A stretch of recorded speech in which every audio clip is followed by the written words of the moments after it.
Pembicaraan Kristus akhir zaman.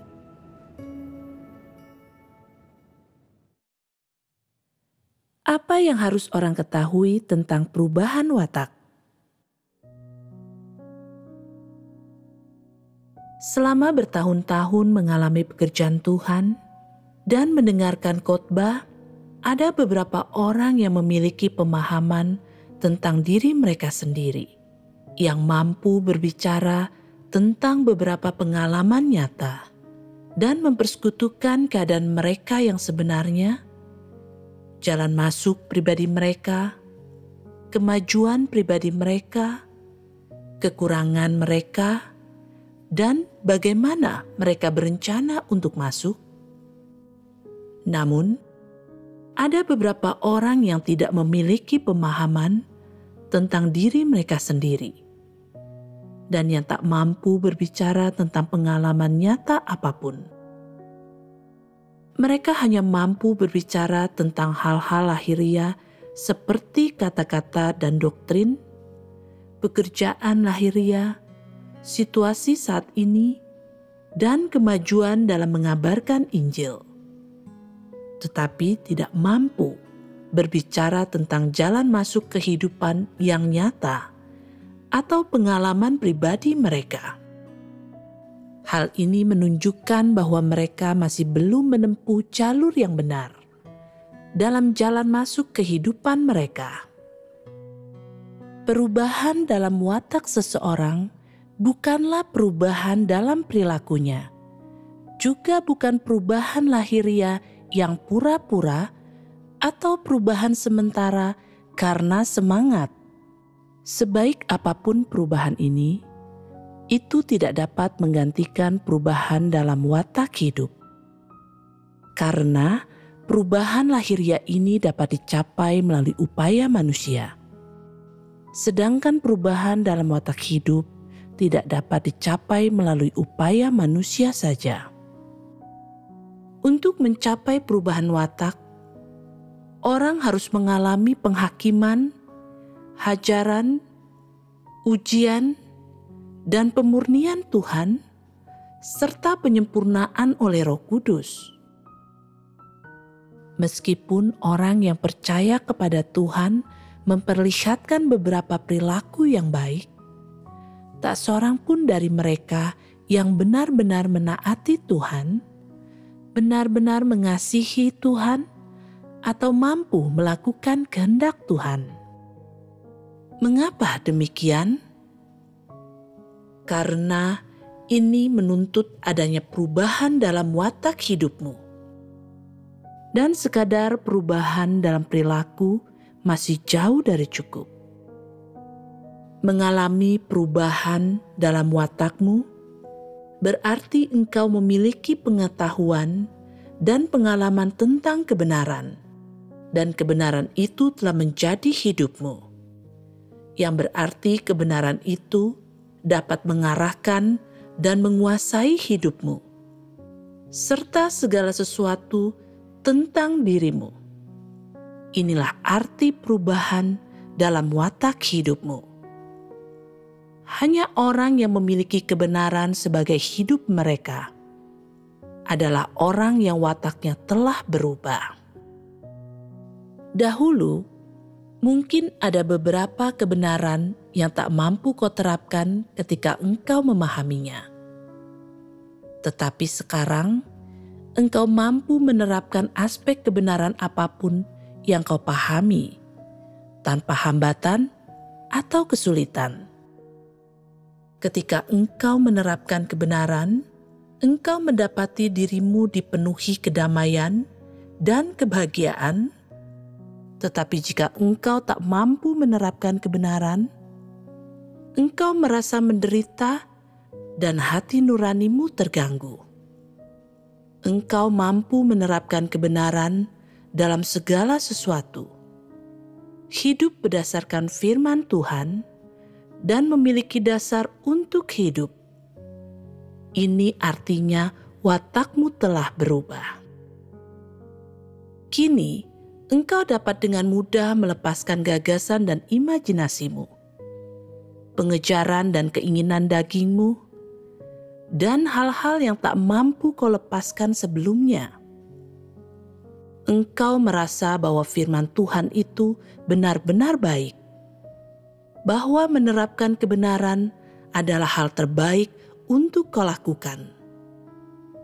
Ini artinya watakmu telah berubah.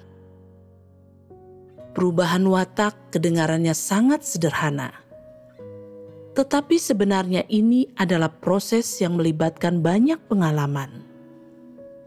Selama proses ini, orang harus mengalami banyak kesukaran. Mereka harus menaklukkan tubuh mereka sendiri dan meninggalkan daging mereka. Mereka juga harus mengalami penghakiman, hajaran, pemangkasan, ujian, dan pemurnian. Dan mereka juga harus mengalami banyak kegagalan, kejatuhan, pergumulan batin, dan siksaan di dalam hati mereka. Hanya setelah pengalaman inilah orang dapat memiliki sedikit pemahaman tentang natur mereka sendiri. Tetapi sedikit pemahaman tidak langsung menghasilkan perubahan sepenuhnya. Mereka harus melewati proses pengalaman yang panjang sebelum mereka akhirnya mampu menyingkirkan watak rusak mereka sedikit demi sedikit. Inilah sebabnya dibutuhkan seumur hidup untuk orang mengubah wataknya. Sebagai contoh, jika engkau memperlihatkan kerusakan dalam suatu hal, mampukah engkau dengan segera menerapkan kebenaran? Begitu engkau menyadarinya, engkau tidak mampu. Pada tahap pemahaman ini, orang lain memangkasmu, dan kemudian lingkungan mendesak dan memaksamu untuk bertindak sesuai dengan prinsip-prinsip kebenaran. Terkadang, engkau masih tidak mau melakukannya, dan engkau berkata dalam hatimu, "Apakah aku harus melakukannya seperti ini? Mengapa aku tak boleh melakukannya seperti yang kuinginkan? Mengapa aku selalu dituntut untuk menerapkan kebenaran? Aku tak mau melakukannya. Aku sudah muak." Mengalami pekerjaan Tuhan membutuhkan proses berikut. Dari yang tadinya enggan menerapkan kebenaran, menjadi mau menerapkan kebenaran. Dari kenegatifan dan kelemahan, menjadi kekuatan dan kemampuan untuk meninggalkan daging. Ketika orang mencapai titik pengalaman tertentu, dan kemudian menjalani beberapa ujian, pemurnian, dan akhirnya mulai memahami kehendak Tuhan dan beberapa kebenaran, mereka akan merasa cukup senang dan mau bertindak sesuai dengan prinsip-prinsip kebenaran. Manusia pada mulanya enggan menerapkan kebenaran. Sebagai contoh, dalam hal melaksanakan tugas dengan setia, engkau memiliki pemahaman tertentu tentang pelaksanaan tugasmu dan kesetiaanmu kepada Tuhan. Dan engkau juga memiliki sedikit pemahaman tentang kebenaran.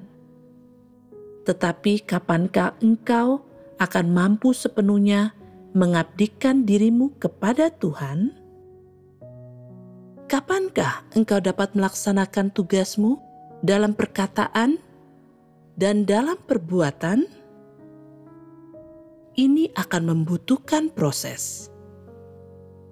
Selama proses ini, engkau bisa saja mengalami banyak kesulitan.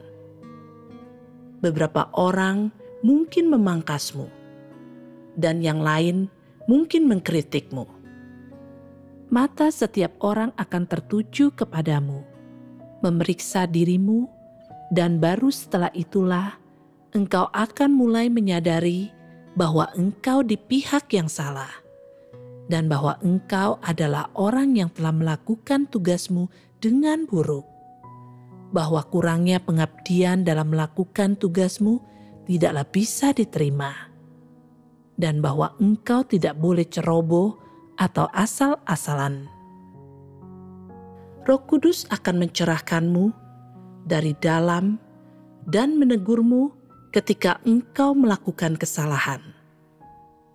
Selama proses ini, engkau akan mulai memahami beberapa hal tentang dirimu sendiri dan akan mengetahui bahwa engkau memiliki terlalu banyak ketidakmurnian, memendam terlalu banyak motif pribadi, dan memiliki terlalu banyak keinginan tidak wajar dalam melaksanakan tugasmu. Setelah engkau memahami esensi dari semua hal ini, jika engkau dapat datang ke hadapan Tuhan dalam doa dan sungguh-sungguh bertobat, engkau akan dapat ditahirkan dari hal-hal yang rusak itu. Jika dalam hal ini, engkau sering mencari kebenaran untuk menyelesaikan masalah nyatamu sendiri, engkau akan secara berangsur memasuki jalur yang benar dalam imanmu. Engkau akan mulai memiliki pengalaman hidup yang nyata, dan watak rusakmu akan mulai secara berangsur dimurnikan. Semakin watak rusakmu dimurnikan, semakin watak hidupmu akan berubah. Meskipun sekarang ini ada banyak orang yang sedang melaksanakan tugasnya, pada dasarnya berapa banyak orang yang bersikap asal-asalan dalam melaksanakan tugas mereka? Berapa banyak orang yang mampu menerima kebenaran dan melaksanakan tugasnya sesuai dengan prinsip kebenaran? Berapa banyak orang yang memenuhi tugas mereka sesuai dengan tuntutan Tuhan setelah watak mereka berubah? Dengan menyelidiki hal-hal ini lebih lanjut, engkau akan dapat mengetahui apakah engkau benar-benar memenuhi standar dalam pelaksanaan tugasmu. Dan engkau juga akan dapat melihat dengan jelas apakah watakmu telah berubah atau belum. Mencapai perubahan dalam watak bukanlah masalah sederhana. Ini bukan berarti hanya mengalami sedikit perubahan dalam perilaku, mendapatkan sedikit pengetahuan tentang kebenaran, bisa berbicara sedikit tentang pengalaman seseorang dengan setiap aspek kebenaran, atau mengalami sedikit perubahan atau menjadi sedikit taat setelah didisiplinkan. Hal-hal ini bukan merupakan perubahan dalam watak hidup seseorang. Mengapa kukatakan ini? Meskipun engkau mungkin sudah sedikit berubah, engkau masih belum benar-benar menerapkan kebenaran. Mungkin karena engkau untuk sementara berada di lingkungan yang cocok, dan situasinya memungkinkan, atau keadaanmu saat ini telah memaksamu, maka engkau pun berperilaku dengan cara seperti ini. Selain itu, ketika engkau sedang berada dalam suasana hati yang baik, ketika keadaanmu normal, dan ketika engkau memiliki pekerjaan Roh Kudus, engkau mampu menerapkan kebenaran. Namun, misalkan saja engkau berada di tengah ujian. Ketika engkau sedang menderita seperti Ayub di tengah ujianmu, atau engkau menghadapi ujian maut. Ketika ini menimpamu, apakah engkau masih mampu menerapkan kebenaran dan tetap teguh dalam kesaksianmu? Mampukah engkau mengatakan sesuatu seperti yang Petrus katakan? Sekalipun aku harus mati setelah mengenalmu, bagaimana mungkin aku tidak melakukannya dengan senang hati dan gembira? Apa yang Petrus hargai? Yang Petrus hargai adalah ketaatan, dan dia menganggap mengenal Tuhan sebagai hal yang terpenting, sehingga dia bisa taat sampai mati. Perubahan watak tidak terjadi dalam semalam. Dibutuhkan pengalaman seumur hidup untuk mencapainya. Memahami kebenaran sedikit lebih mudah, tetapi mampu menerapkan kebenaran dalam berbagai keadaan itu sulit.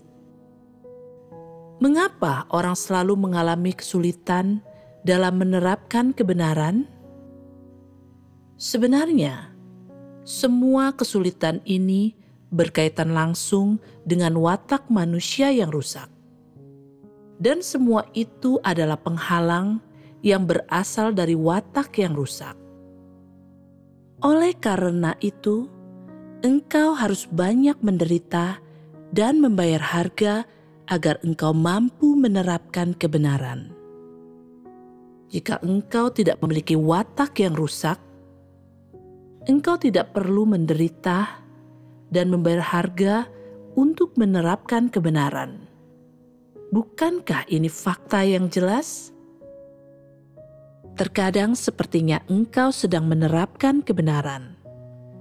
Tetapi pada kenyataannya, natur dari tindakanmu tidak memperlihatkan bahwa engkau sedang menerapkan kebenaran. Dalam mengikut Tuhan, banyak orang mampu mengesampingkan keluarga dan karir, serta melaksanakan tugas mereka, dan karenanya mereka yakin bahwa mereka sedang menerapkan kebenaran. Namun, mereka tak pernah mampu memberikan kesaksian pengalaman yang nyata. Apa yang sebenarnya terjadi di sini? Jika diukur menurut gagasan manusia, mereka tampaknya menerapkan kebenaran. Tetapi Tuhan tidak mengakui bahwa mereka sedang menerapkan kebenaran. Jika segala sesuatu yang kau lakukan memiliki motif pribadi di baliknya dan dicemari, engkau cenderung menyimpang dari prinsip.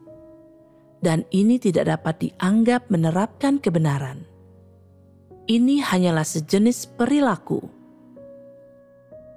Sebenarnya, jenis perilakumu ini mungkin akan dikutuk oleh Tuhan.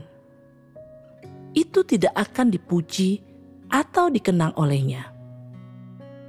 Jika dianalisis lebih jauh hingga ke esensi dan sumbernya, engkau adalah orang yang melakukan kejahatan, dan perilaku lahiriamu ini merupakan penentangan terhadap Tuhan. Di luarnya, engkau tidak terlihat mengacaukan atau mengganggu apapun, dan engkau belum melakukan kerusakan nyata apapun. Semuanya tampak logis dan masuk akal. Tetapi di dalam dirimu terdapat ketidakmurnian dan niat manusia, dan esensi dari hal itu adalah melakukan kejahatan dan menentang Tuhan. Oleh karena itu, engkau harus memastikan apakah telah terjadi perubahan dalam watakmu, dan apakah engkau sedang menerapkan kebenaran dengan menggunakan firman Tuhan, dan dengan melihat motif di balik tindakanmu sendiri. Itu bukan tergantung pada apakah tindakanmu itu sesuai dengan imajinasi dan pemikiran manusia, atau apakah itu sesuai dengan seleramu. Hal-hal seperti itu tidak penting. Sebaliknya, itu tergantung pada apakah menurut Tuhan, engkau sedang menyelaraskan diri dengan kehendak-Nya atau tidak? Apakah tindakanmu memiliki kenyataan kebenaran atau tidak? Dan apakah tindakanmu memenuhi tuntutan dan standarnya atau tidak? Hanya dengan mengukur dirimu sendiri terhadap tuntutan Tuhan, barulah itu akurat. Perubahan watak dan menerapkan kebenaran tidak sesederhana dan semudah yang orang bayangkan. Apakah engkau memahami ini sekarang? Apakah engkau memiliki pengalaman dengan ini? Mengenai esensi masalahnya, engkau mungkin tidak memahaminya. Masuknya dirimu dalam hal ini terlalu dangkal. Engkau semua sibuk kian kemari sepanjang hari. Dari fajar hingga petang, bangun awal dan tidur larut malam. Tetapi engkau belum mencapai perubahan dalam watak hidupmu. Dan engkau tidak dapat memahami apa yang dimaksud dengan perubahan watak. Ini berarti masuknya dirimu dalam hal ini terlalu dangkal, bukan? Terlepas dari berapa lama engkau sudah percaya kepada Tuhan, engkau mungkin tidak merasakan esensi dan hal-hal mendalam yang berkaitan dengan perubahan watak. Dapatkah dikatakan bahwa watakmu telah berubah? Bagaimana engkau tahu apakah Tuhan memujimu atau tidak? Setidaknya, engkau akan merasa luar biasa teguh dalam segala sesuatu yang kau lakukan. Dan engkau akan merasakan Roh Kudus membimbing dan mencerahkanmu dan bekerja dalam dirimu. Sementara engkau sedang memenuhi tugasmu, sedang melakukan pekerjaan apapun di rumah Tuhan, atau melakukan pekerjaan pada umumnya. Tingkah lakumu akan selaras dengan firman Tuhan, dan begitu engkau sudah mendapatkan suatu tingkat pengalaman tertentu, engkau akan merasa bahwa caramu bertindak di masa lalu relatif sesuai. Namun, jika sesudah mendapatkan pengalaman untuk jangka waktu tertentu, engkau merasa bahwa beberapa hal yang kau lakukan di masa lalu tidak sesuai, dan engkau tidak puas akan hal itu, dan merasa bahwa semua itu tidak sesuai dengan kebenaran. Maka ini membuktikan bahwa segala sesuatu yang kau lakukan dilakukan dengan sikap yang menentang Tuhan. Itu adalah bukti bahwa pelayananmu penuh dengan pemberontakan, penentangan, dan cara-cara bertindak manusia. Dan bahwa engkau sama sekali telah gagal untuk mencapai perubahan dalam watakmu. Setelah mendengar persekutuan ini, apakah sekarang engkau mengerti tentang bagaimana seharusnya engkau memahami perubahan watak? Engkau semua mungkin tidak biasanya membahas tentang perubahan watak dan jarang mempersekutukan pengalaman pribadimu. Paling-paling, dalam persekutuanmu, engkau berkata, "Aku bersikap pasif beberapa waktu lalu. Kemudian, aku berdoa kepada Tuhan, dan Dia mencerahkanku tentang fakta bahwa orang percaya harus diuji. Setelah beberapa waktu merenungkan hal ini, kupikir aku memang sudah seperti ini. Selain itu, ada aspek di mana aku tidak setia saat melaksanakan tugasku. Jadi aku menerimanya saja. Setelah beberapa saat, aku termotivasi kembali dan tidak lagi bersikap pasif. Setelah bersekutu, yang lain juga berkata, keadaan kita kurang lebih sama. Watak rusak kita juga kurang lebih sama. Jika engkau selalu mempersekutukan hal-hal ini, itu akan menjadi masalah. engkau tidak akan memahami esensi dari segala sesuatu atau melihatnya dengan jelas. Seberapa lama pun engkau percaya, watak hidupmu tidak akan bisa berubah. Perubahan watak terutama mengacu pada perubahan natur seseorang. Hal-hal tentang natur seseorang tidak dapat dilihat dari perilaku eksternalnya. Hal-hal itu berhubungan langsung dengan nilai dan makna keberadaan dirinya, dengan cara pandangnya tentang kehidupan dan nilai-nilainya. Hal-hal itu melibatkan segala sesuatu di lubuk hatinya dan esensi dirinya. Jika seseorang tidak mampu menerima kebenaran, dia tidak akan mengalami perubahan dalam aspek-aspek ini. Hanya dengan mengalami pekerjaan Tuhan, sepenuhnya masuk ke dalam kebenaran, mengubah nilai dan cara pandangnya tentang keberadaan dan kehidupan, menyelaraskan pandangannya tentang berbagai hal dengan firman Tuhan, dan menjadi mampu untuk sepenuhnya tunduk dan setia kepada Tuhan. Barulah wataknya dapat dikatakan telah berubah. Saat ini, engkau mungkin tampak berusaha dan tabah dalam menghadapi kesulitan saat melaksanakan tugasmu. Engkau mungkin mampu melaksanakan pengaturan kerja dari yang di atas, atau engkau mungkin dapat pergi kemanapun engkau disuruh pergi. Di luarnya, engkau mungkin terlihat agak patuh. Tetapi ketika terjadi sesuatu yang tidak sejalan dengan gagasanmu, pemberontakanmu pun terlihat dengan sendirinya. Sebagai contoh, engkau tidak tunduk untuk dipangkas. Dan engkau bahkan kurang tunduk saat bencana melanda. Engkau bahkan berani menyalahkan Tuhan di dalam hatimu. Jadi, sedikit ketaatan dan perubahan lahiriah hanyalah perubahan kecil dalam perilaku. Meskipun terdapat sedikit perubahan, itu tidak memadai untuk dianggap sebagai perubahan dalam watakmu. Engkau mungkin mampu menempuh banyak jalan, menderita banyak kesulitan, dan menanggung penghinaan besar.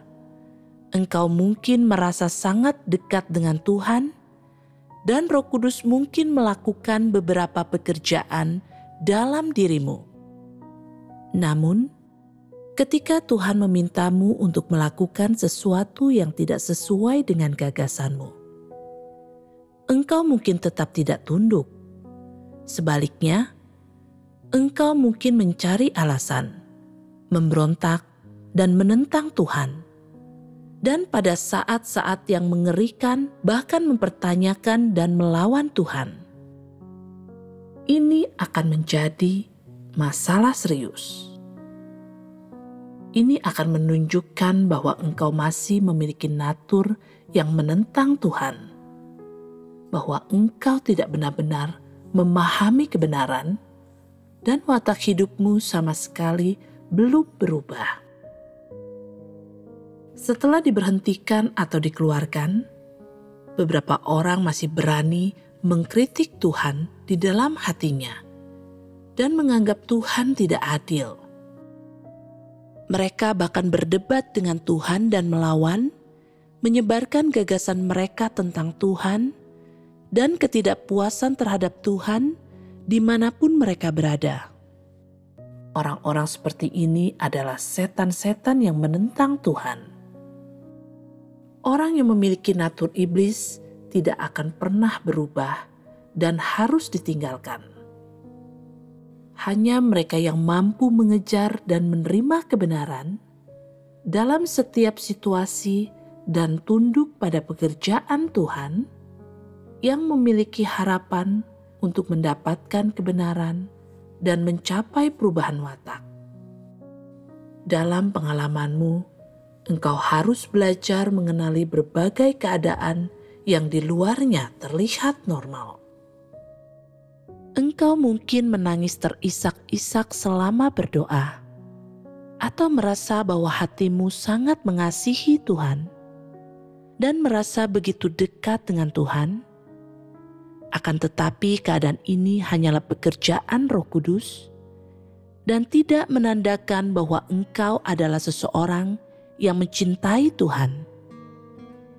Jika engkau masih mampu mengasihi dan menaati Tuhan, bahkan ketika Roh Kudus tidak bekerja, dan ketika Tuhan melakukan hal-hal yang tidak sejalan dengan gagasanmu sendiri, barulah engkau menjadi orang yang benar-benar mengasihi Tuhan.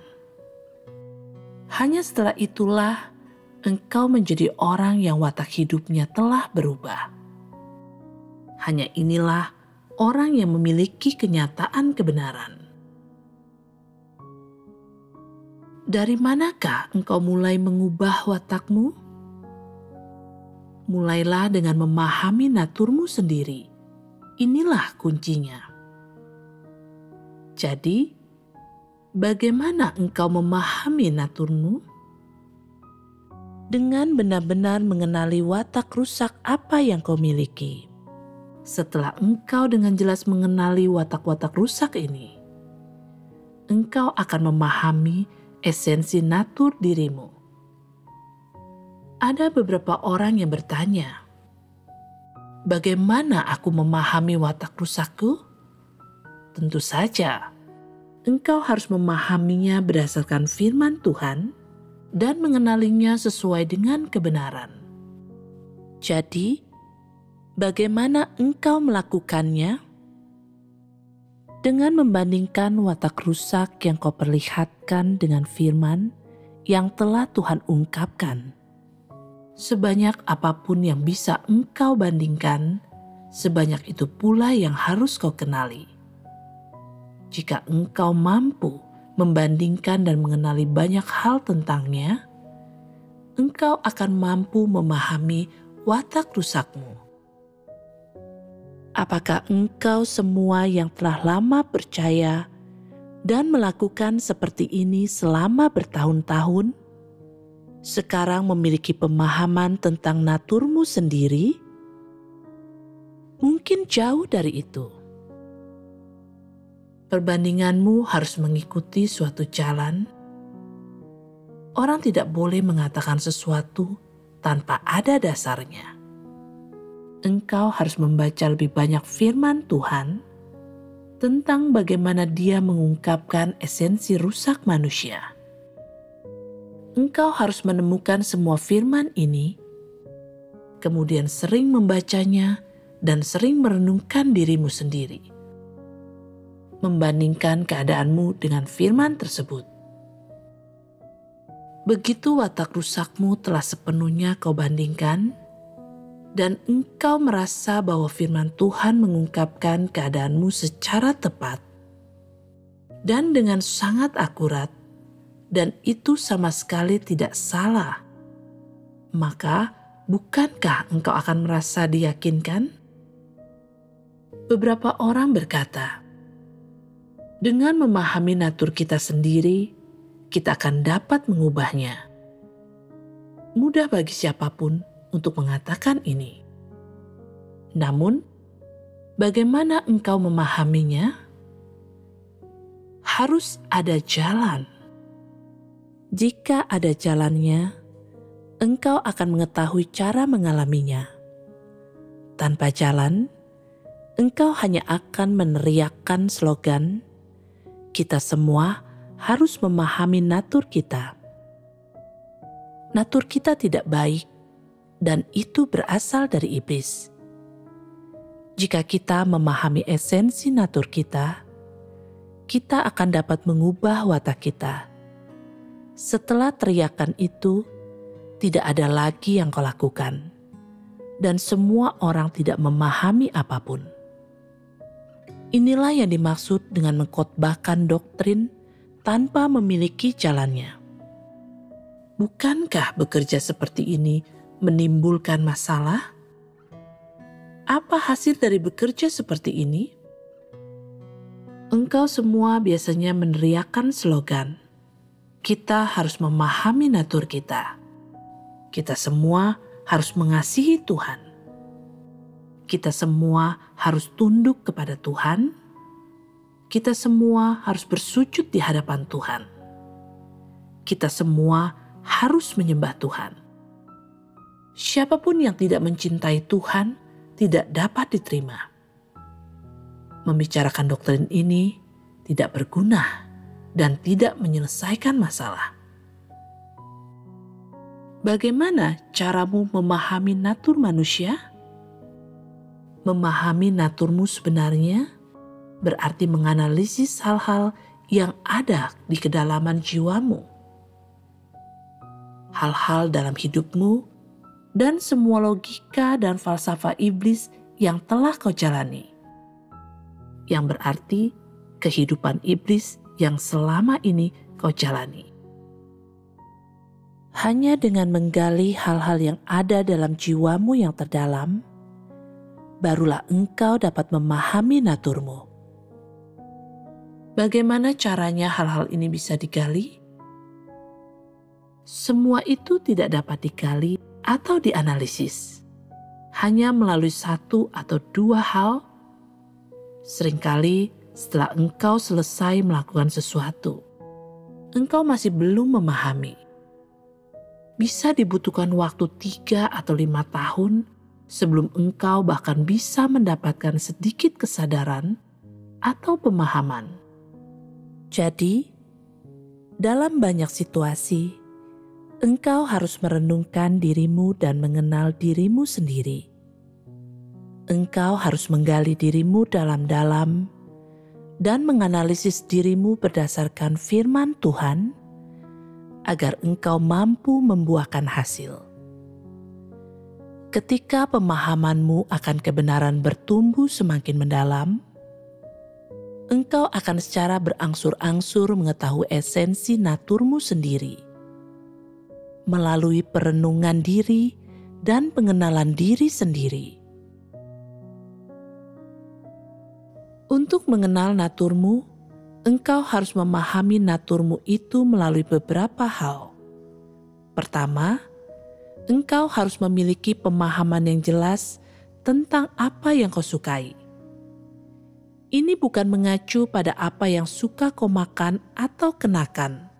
Sebaliknya, itu mengacu pada hal-hal yang kau nikmati, yang membuatmu iri, yang kau sembah, yang kau cari, dan yang kau perhatikan dalam hatimu, jenis orang yang suka kau ajak bergaul, jenis orang yang kau kagumi dan idolakan di dalam hatimu.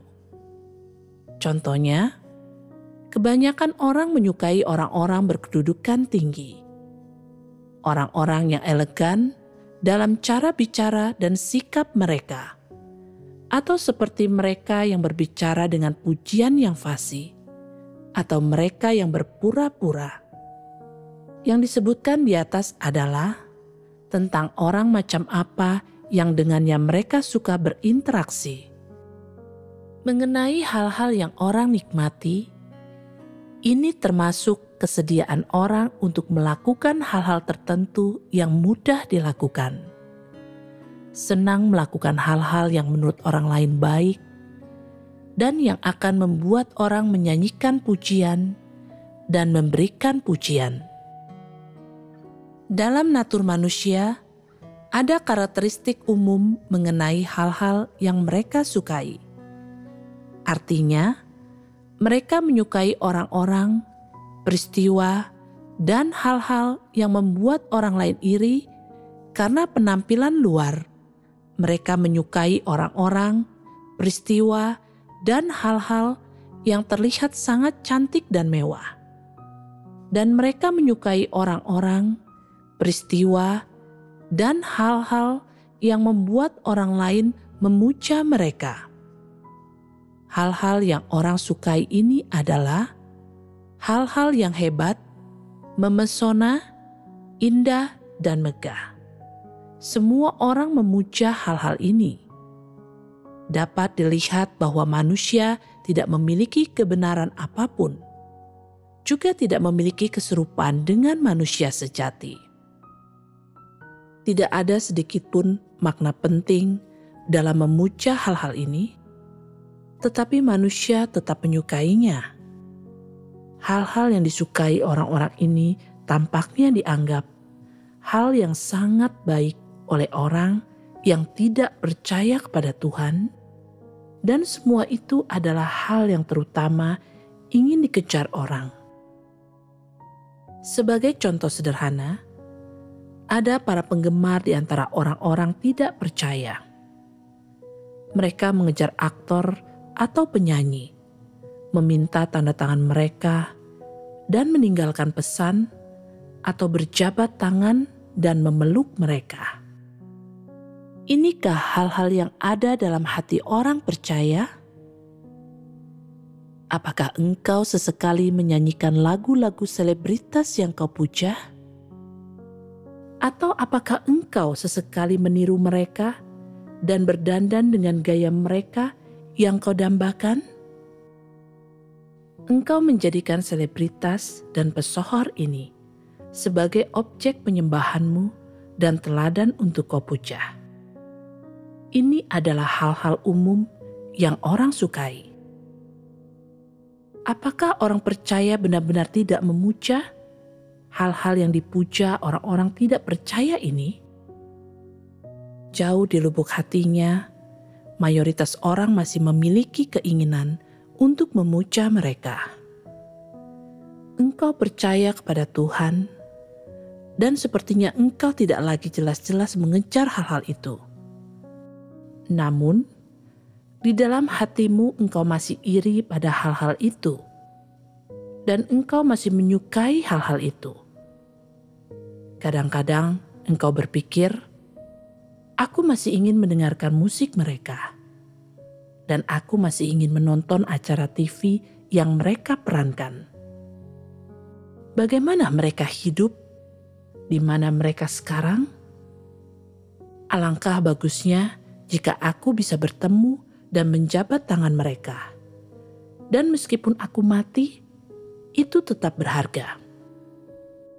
Terlepas dari siapa yang mereka sembah, semua orang menyukai hal-hal ini. Mungkin engkau tidak memiliki kesempatan atau tidak memungkinkan bagimu untuk bertemu dengan orang-orang, hal-hal atau objek-objek ini. Tetapi hal-hal ini ada di dalam hatimu. Hal-hal yang dikejar dan didambakan orang merupakan tren-tren duniawi. Hal-hal ini berasal dari iblis dan setan. Semua ini dibenci oleh Tuhan dan tidak mengandung kebenaran sedikit pun. Hal-hal yang cenderung orang dambakan menyingkapkan seperti apa esensi natur mereka. Pilihan orang dapat dilihat dari cara mereka berpakaian. Ada orang yang senang berpakaian warna-warni yang menarik perhatian, atau pakaian yang aneh. Mereka senang mengenakan aksesori yang belum pernah dikenakan orang lain, dan mereka menyukai hal-hal yang dapat menarik perhatian lawan jenis. Bahwa mereka mengenakan pakaian dan aksesori ini menunjukkan kesukaan yang mereka miliki akan hal-hal ini dalam hidup mereka dan jauh di lubuk hati mereka. Hal-hal yang mereka sukai tidak bermartabat atau tidak pantas. Semua itu bukanlah hal-hal yang seharusnya dikejar manusia normal. Di dalam kesukaan mereka akan hal-hal tersebut terdapat ketidakbenaran. Cara pandang mereka sama persis dengan cara pandang orang-orang duniawi. Orang tidak dapat melihat bagian apapun dari hal ini yang sesuai dengan kebenaran. Oleh karena itu, apa yang engkau sukai, fokuskan, puja, iri, dan pikirkan dalam hatimu setiap hari semuanya adalah representasi dari naturmu. Kegemaranmu akan hal-hal duniawi ini sudah cukup membuktikan bahwa naturmu menyukai ketidakbenaran. Dan dalam situasi yang serius, naturmu itu jahat dan tak dapat disembuhkan. Engkau harus menganalisis naturmu dengan cara seperti ini. Periksalah apa yang kau sukai dan apa yang kau tinggalkan dalam hidupmu. Engkau mungkin bersikap baik kepada seseorang untuk sementara waktu, tetapi ini tidak membuktikan bahwa engkau menyukai mereka. Yang sebenarnya kau sukai adalah apa yang ada dalam naturmu. Meskipun tulang-tulangmu patah, engkau akan tetap menikmatinya dan tidak akan pernah bisa meninggalkannya. Ini tidak mudah untuk diubah. Mencari pasangan misalnya, orang mencari orang-orang yang sama tipenya dengan diri mereka sendiri. Jika seorang wanita benar-benar jatuh cinta kepada seseorang, maka tak seorang pun akan dapat menghentikannya. Sekalipun kakinya patah, dia tetap akan ingin bersamanya. Dia pasti ingin menikah dengannya meskipun itu berarti dia harus mati. Bagaimana ini bisa terjadi? Ini karena tak seorang pun mampu mengubah apa yang ada di dalam naluri manusia, di lubuk hati mereka. Meskipun orang sudah mati, jiwa mereka tetap akan menyukai hal-hal yang sama. Ini adalah hal-hal tentang natur manusia dan merepresentasikan esensi seseorang. Hal-hal yang manusia sukai mengandung beberapa ketidakbenaran. Sebagian orang jelas dalam kesukaan mereka akan hal-hal itu, sementara sebagian lainnya tidak. Sebagian orang memiliki kesukaan yang kuat akan hal-hal itu, sementara yang lainnya tidak. Sebagian orang memiliki pengendalian diri, sementara yang lainnya tidak bisa mengendalikan diri mereka sendiri. Ada orang-orang yang cenderung tenggelam dalam hal-hal yang gelap dan jahat, yang membuktikan bahwa mereka tidak memiliki hidup. Ada orang-orang yang mampu mengatasi godaan daging dan tidak disibukkan atau dikendalikan oleh hal-hal tersebut, yang membuktikan bahwa mereka memiliki sedikit tingkat pertumbuhan dan watak mereka telah sedikit berubah. Sebagian orang memahami beberapa kebenaran dan merasa bahwa mereka memiliki hidup dan bahwa mereka mengasihi Tuhan, tetapi sebenarnya itu masih terlalu awal dan mengalami perubahan dalam watak seseorang bukanlah masalah yang sederhana. Apakah esensi natur orang mudah dipahami? Meskipun orang memahaminya sedikit, mereka harus melewati banyak kerumitan untuk mencapai pemahaman itu. Dan bahkan dengan sedikit pemahaman, perubahan tidak mudah dicapai. Semua ini adalah kesulitan yang orang hadapi. Dan orang tidak dapat mengenal diri mereka sendiri tanpa keinginan untuk mengejar kebenaran. Bagaimanapun orang, hal-hal, atau segala sesuatu di sekitarmu mungkin berubah. Dan bagaimanapun dunia mungkin jungkir balik, jika kebenaran membimbingmu dari dalam batinmu, jika kebenaran sudah mengakar dalam dirimu, dan firman Tuhan membimbing hidup, pilihan, pengalaman, dan keberadaanmu, maka pada tahap itulah engkau sudah benar-benar berubah. Sekarang ini, yang disebut orang sebagai perubahan hanyalah bahwa orang sedikit bekerja sama, dengan enggan mampu menerima diri mereka dipangkas, secara aktif melaksanakan tugas mereka dan memiliki sedikit antusiasme dan iman. Tetapi ini tidak bisa dianggap sebagai perubahan dalam watak dan ini tidak membuktikan bahwa orang telah memiliki hidup. Ini hanyalah pilihan dan keinginan orang, tak lebih dari itu. Untuk mendapatkan pemahaman tentang natur, selain menggali hal-hal yang orang sukai dalam natur mereka, beberapa dari aspek terpenting yang berkaitan dengan natur mereka juga harus digali. Misalnya, pandangan orang tentang berbagai hal, metode, dan sasaran mereka dalam hidup, nilai-nilai kehidupan, dan cara pandang orang tentang hidup, serta pandangan dan gagasan mereka mengenai segala sesuatu yang berkaitan dengan kebenaran. Semua ini adalah hal-hal yang tersembunyi, jauh di kedalaman jiwa orang, dan memiliki kaitan langsung dengan perubahan watak. Lalu, bagaimana cara pandang manusia yang rusak mengenai kehidupan? Dapat dikatakan seperti ini: tiap orang memperjuangkan kepentingannya sendiri. Semua manusia hidup untuk dirinya sendiri. Bahasa kasarnya, mereka hidup untuk daging. Mereka hidup sekadar untuk memasukkan makanan ke mulut mereka. Apa bedanya keberadaan seperti ini dengan keberadaan hewan? Hidup dengan cara seperti ini sama sekali tidak ada nilainya, apalagi bermakna. Cara pandang orang tentang hidup ini adalah tentang apa yang engkau andalkan untuk hidup di dunia ini, untuk apa engkau hidup, dan bagaimana engkau hidup.